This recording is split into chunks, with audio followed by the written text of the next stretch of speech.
Hello guys, I am back with a new video on mythology and fiction. और आज की अपनी इस वीडियो में मैं आपको एच.पी. लवक्राफ्ट के Cthulhu mythos and dream cycle stories की डेटी एज अ थॉट के बारे में बताने जा रहा हूँ। चलिए शुरू करते हैं।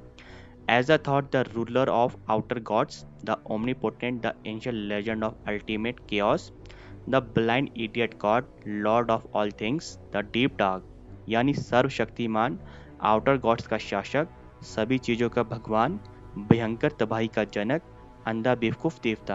अंधकार से भी गहरा एजा थॉट का जिक्र सबसे पहले 1919 में एच.पी. लवक्राफ्ट के खुद को लिखे एक नोट में मिलता है, जिसमें लिखा था एजा थॉट हिडियस नेम। ये नाम दोबारा अपीयर हुआ। इस बार लवक्राफ्ट ने दूसरा नोट छोड़ा, जिसमें वो एक स्टोरी की तरफ इशारा कर रहा था, जिसमें लिखा था a terrible pilgrimage to seek the nighted throne of the far demon sultan Azathoth. मतलब एक भयंकर तीर्थ यात्रा दूर स्थित demon sultan Azathoth के नाइटेड सिंहासन को पाने की। कथुलू माइथोस में और भी डेटीज अपीयर हुई, जिनकी अपीयरेंस के बारे में बताना मुश्किल है, पर इतना भी मुश्किल नहीं है जितना कि एज अ थॉट के बारे में बताना। एज अ थॉट वो सब कुछ है और कुछ भी नहीं जिसके बारे में इमेजिन करना लगभग इम्पॉसिबल है। एज अ थॉट यूनिवर्स की एक क्रिएशन है जो फॉरएवर इवॉल्व हो रहा है। वैसे तो Azathoth absolutely mindless और अनकॉन्शियस है, पर इसके बावजूद वो सर्वशक्तिमान और सभी लिविंग नॉन लिविंग बीइंग से भी ज्यादा ताकतवर है। लवक्राफ्ट कहते हैं कि ये जीवन एक्सिस्टेंस जिसे हम जीते हैं एज अ थॉट की ड्रीम का एक हिस्सा है, जिसे उसने अनजाने में ही क्रिएट कर दिया है। उनका यह भी कहना है कि एज अ थॉट एक एंडलेस स्लमर यानी अंतहीन निद्रा की अवस्था में फंसा हुआ है, जिसे काउंटलेस डेटीज मैडनिक ट्यून को इन्यूमरेबल ड्रम्स और फ्लूट से बजवा रहे हैं, ताकि एज अ थॉट अपनी नींद से कभी न जागे, क्योंकि यदि एज अ थॉट की नींद खुल गई तो ये living and non living existence के लिए डिस्ट्रैक्शन ले आएगी।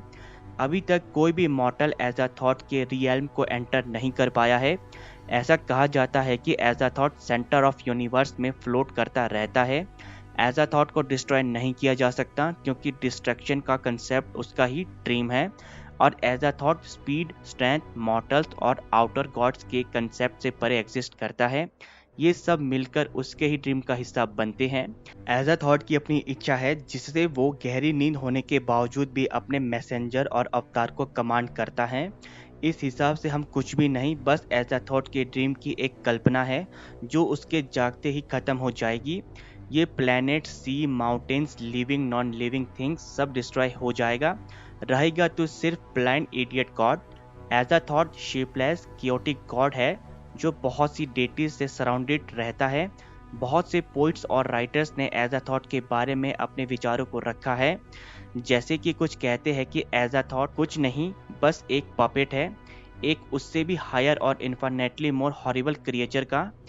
एक अनदर थ्योरी के हिसाब से एज अ थॉट सिर्फ एक एटेड ब्लाइंड गॉड नहीं, बल्कि एक स्ट्रॉन्ग वॉरियर भी है, जिसने सदियों पहले कॉस्मिक वॉर में पार्टिसिपेट किया था, जिसमें सिर्फ वही जिंदा बचा। और फाइनल थ्योरी कहती है कि एज अ थॉट सिर्फ एक फिक्शन है जो कि ड्रीम में एग्जिस्ट करती है।